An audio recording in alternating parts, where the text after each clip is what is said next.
Death is the ultimate mystery. We fear it. We avoid it. But what if there's something beyond? Something we can remember under hypnosis? Is it real or just a trick of the mind? Stay with me as we uncover the secrets hidden between life and death. From ancient times, humans have asked, what happens when we die? Some believe in an afterlife, others in reincarnation, and some say death is simply the end.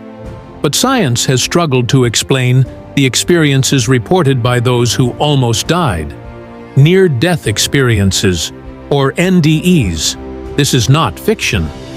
Thousands of people around the world have described eerily similar experiences under deep hypnosis.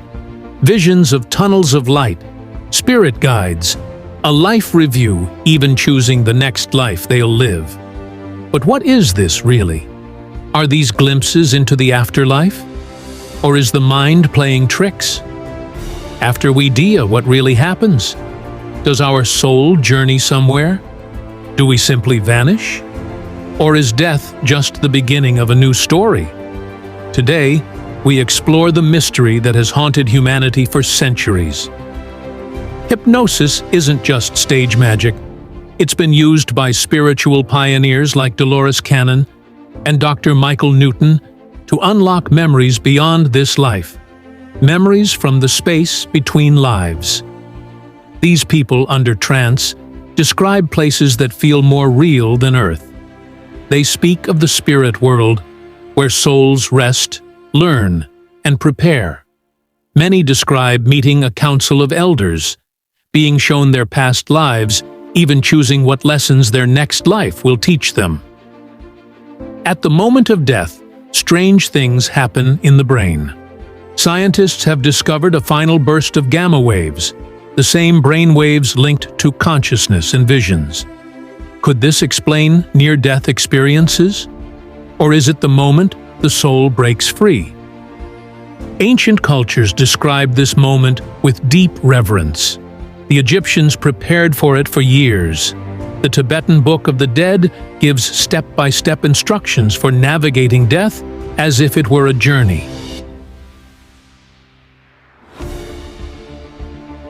Under deep hypnosis, a woman named Sarah described floating in a vast space, watching her funeral below.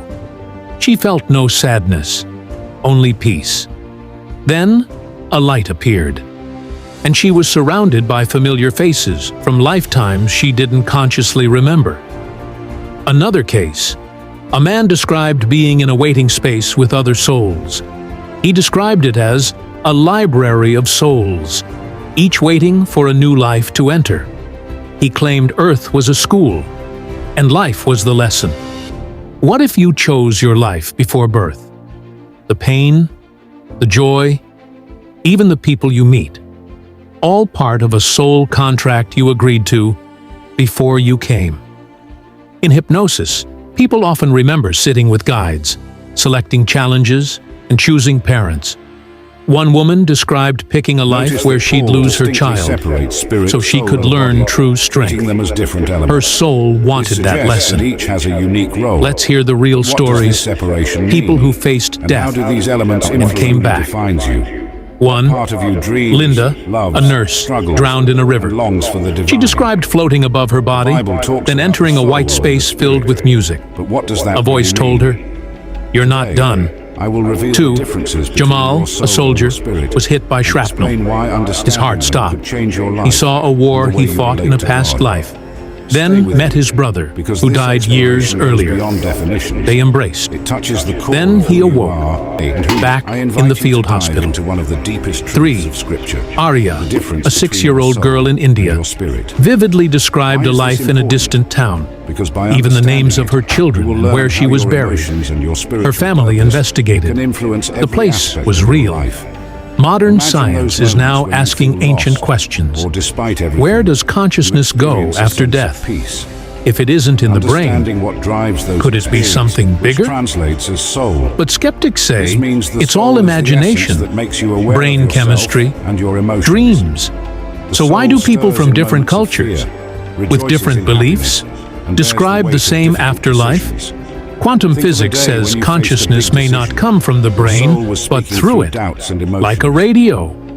When the body dies, the signal continues. Physicist Sir Roger Penrose and anesthesiologist Dr. Stuart Hameroff proposed that consciousness is stored in quantum microtubules. When the brain stops, the information leaks into the universe. Quantum physics reveals that particles can exist in two places at once. Time may not be linear. Some scientists even believe consciousness may exist outside the body, like a signal a brain receives. What if your consciousness is not inside your body, but your body is inside your consciousness? What is the difference? Some hypnotic subjects speak of not just one life, but hundreds, even on other worlds. Could our souls be multidimensional, experiencing life on Earth and somewhere else entirely? One man described a lifetime on a water world, with no pain or death, just learning. Another remembered being part of a hive mind. Whether these are metaphors or memories, they point to one thing: our true self may be more vast than we can imagine. Maybe we don't truly die. Maybe we awaken. The body fades, but the soul journeys on. And when we sleep, or dream, or meditate, we touch that place, the place between lives. So, if you've ever felt like you don't belong here, like part of you remembers something else, maybe you're not crazy, maybe you're just remembering home. Spirit, however, is tethered to eternity. When life feels overwhelming, when your soul is consumed by fear,